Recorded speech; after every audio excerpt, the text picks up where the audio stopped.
Chers amis, bonjour et bienvenue à cette nouvelle édition des Jeudis de la Maison Béthanie. Je suis heureux de vous retrouver en ce jeudi saint de la semaine des festivités de Pâques.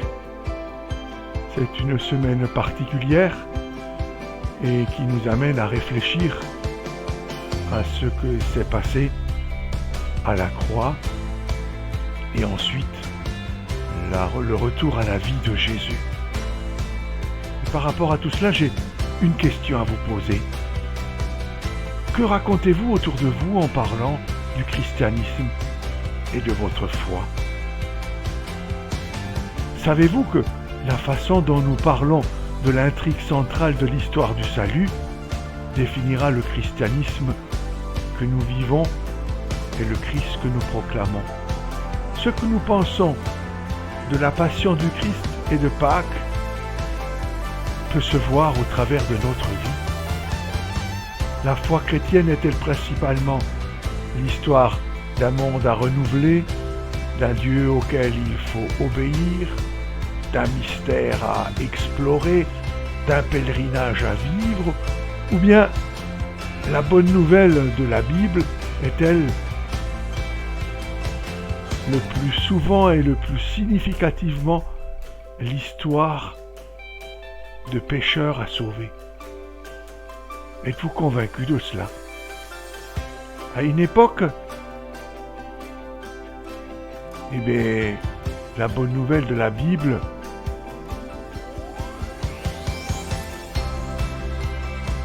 était la chose la plus précieuse que les apôtres ont pu partager. L'accent était mis sur le salut des pécheurs, et qui est de nos jours parfois dénigré comme étant trop restreint et trop peu soucieux des besoins réels du monde. Nous ne devons pas perdre de vue l'aspect du salut de l'histoire biblique. L'œuvre du Christ pour sauver les pécheurs, impuissants et condamnés à l'enfer, est au cœur de l'Évangile et constitue le minimum irréductible du message apostolique de la croix.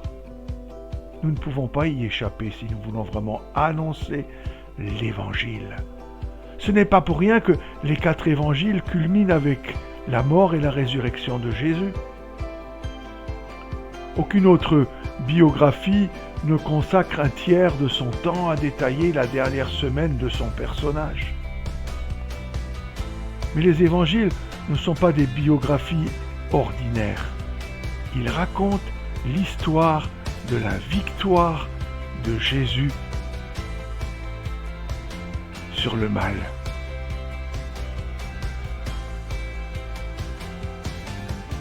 Ils racontent le triomphe dans la tragédie qu'a vécue Jésus.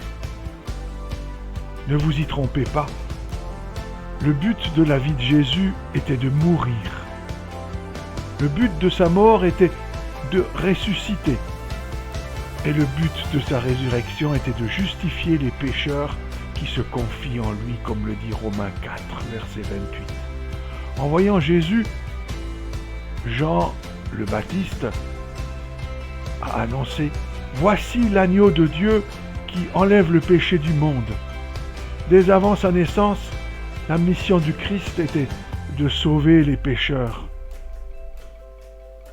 L'ange a dit à Joseph « Tu lui donneras le nom de Jésus, car il sauvera son peuple de ses péchés. » Dans Matthieu 1. Il n'est pas étonnant que Jésus ait compris que sa propre mission consistait à venir chercher et sauver les perdus. Il le dit lui-même dans Luc 19, verset 10. « Le Fils de l'homme n'est pas venu pour être servi, a-t-il dit à ses disciples, mais pour servir et donner sa vie en rançon pour la multitude. » C'est Marc 10, verset 45 qui nous le rappelle. Jésus est venu combattre le mal et délivrer les hommes de la puissance du diable et les sauver pour en faire des enfants de Dieu. Quel était le pouvoir du diable? Vous vous êtes déjà posé cette question? Quel est le pouvoir actuel du diable? Règne-t-il actuellement sur la terre en attendant le renouvellement de toutes choses? Lors de l'entrée historique du mal dans le monde et avant d'énoncer pour l'homme et la femme les conséquences de leur désobéissance, Dieu a prononcé la condamnation du diable. Je mettrai l'hostilité entre toi et la femme, entre ta descendance et sa descendance. Celle-ci t'écrasera la tête et tu lui blesseras le talon. C'est dans Genèse 3 au verset 15.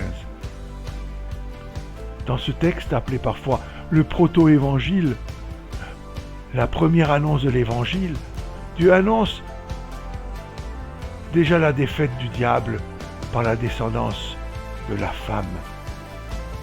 Oui, dans ce proto-évangile était déjà annoncée la promesse de la venue de Jésus. Jésus, né d'une femme, est venu vaincre le diable. Il a proclamé que le prince de ce monde sera jeté dehors dans Jean 12, 31 et jugé. Il est venu attacher l'homme fort, c'est-à-dire Satan, et lui régler son compte. Les différentes délivrances opérées par Jésus ne nous sont pas données comme des modes d'emploi face aux puissances démoniaques, comme les guérisons, les résurrections, les actions concernant la nature ou la matière, les tempêtes apaisées, les pains multipliés, ou bien les exorcismes. Tout cela montre que Jésus est bien le Messie attendu. Dieu fait homme. En chassant les démons, Jésus affirme son pouvoir sur les anges mauvais et il annonce sa victoire définitive qui allait venir.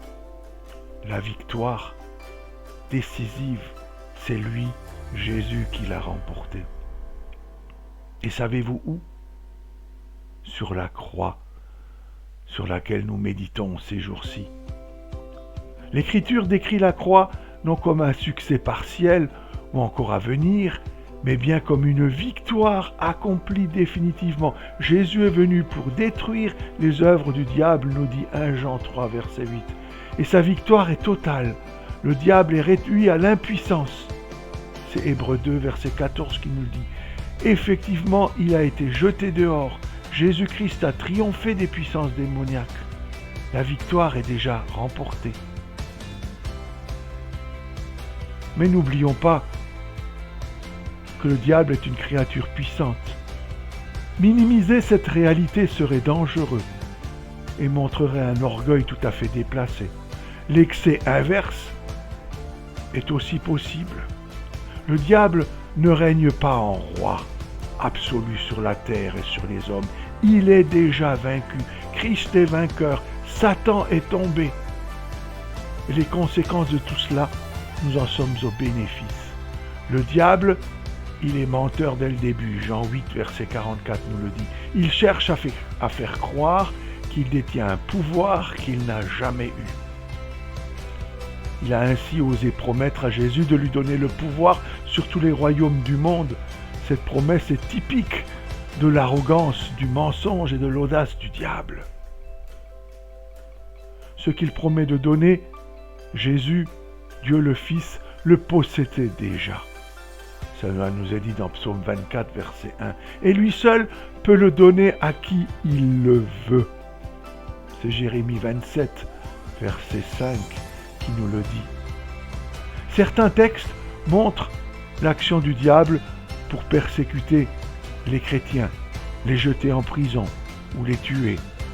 Dans les Actes des Apôtres ou bien dans Apocalypse chapitre 2, verset 10 et suivant. Mais devant Pilate, Jésus a clairement souligné que le pouvoir politique, même le plus hostile aux chrétiens, n'échappe pas à la souveraineté de Dieu. L'Écriture affirme donc bien que le diable est déjà vaincu. Il peut susciter la persécution, mentir, faire peur, promettre monts et merveilles, mais il ne détient aucune autorité capable de s'opposer à Dieu d'égal à égal. Il est une créature vaincue. C'est vrai, Le diable cherche à aveugler les habitants de la terre pour qu'ils ne réalisent pas la gloire du message de l'Évangile, qu'ils ne réalisent pas que Dieu est le vainqueur, qu'ils ne se tournent pas vers Dieu. Et cette réalité est encore présente notamment dans les pays occidentaux. Les richesses et toutes les promesses de ce monde détournent les êtres humains de la réalité de leurs conditions, leur faisant aimer l'éphémère, le fragile, au détriment de ce qui est éternel. Oui, le diable essaye de détourner les gens de Jésus. Jésus qui a promis qu'il bâtirait son Église et que même la mort ne pourrait pas la détruire. Matthieu 18, verset 18. Et motivé par son amour, il manifeste sa victoire en donnant sa vie par la puissance de son esprit à des personnes pourtant spirituellement mortes. À toi, à moi, si nous ouvrons notre cœur à Jésus. Le pouvoir du diable pour aveugler les nations ne peut résister à l'action divine. L'Église peut donc grandir, non par ses propres forces, ses programmes ou ses propres capacités à attirer de nouvelles personnes. Elle grandit car Jésus l'a bâtie et parce que le diable n'a pas le pouvoir de s'opposer à ce que Dieu a décrété.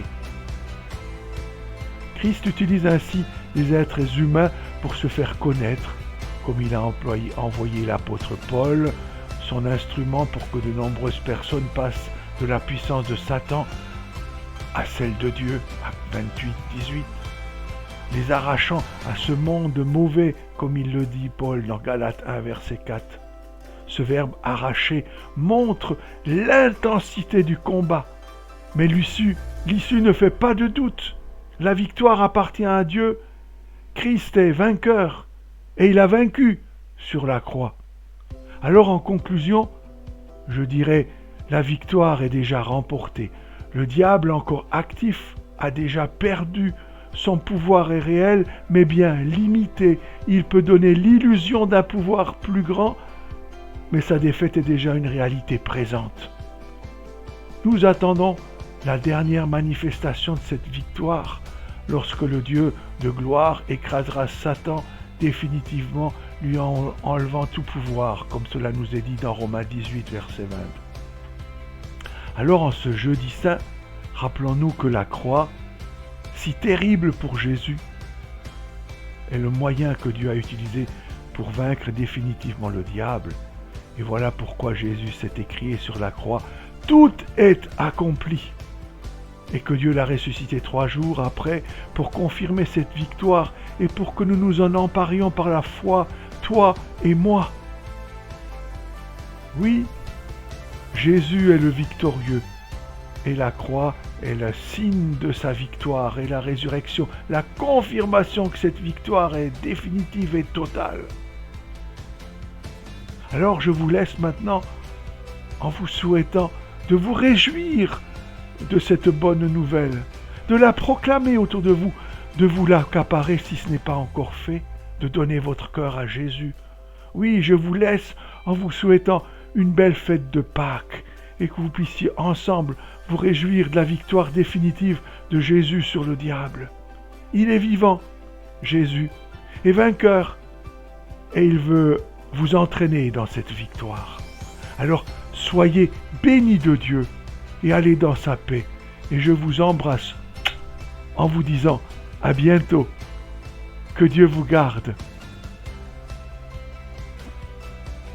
Et puis, pour terminer, je voudrais juste dire à ceux qui regardent cette vidéo, si vous l'avez aimée, faites un petit like en dessous en disant abonnez-vous, en disant ok, j'aime. Ainsi, dans YouTube verra que vous êtes intéressé et ainsi cela fera mieux connaître encore ces vidéos des jeudis de la Maison Béthanie. Merci de votre aide. Et juste en dernier, cette méditation, je l'ai préparée en m'inspirant du site Évangile 21 que je vous recommande de tout cœur. Voilà, donc je vous termine cette fois-ci pour de bon en vous embrassant. Allez dans la paix de Dieu. À bientôt.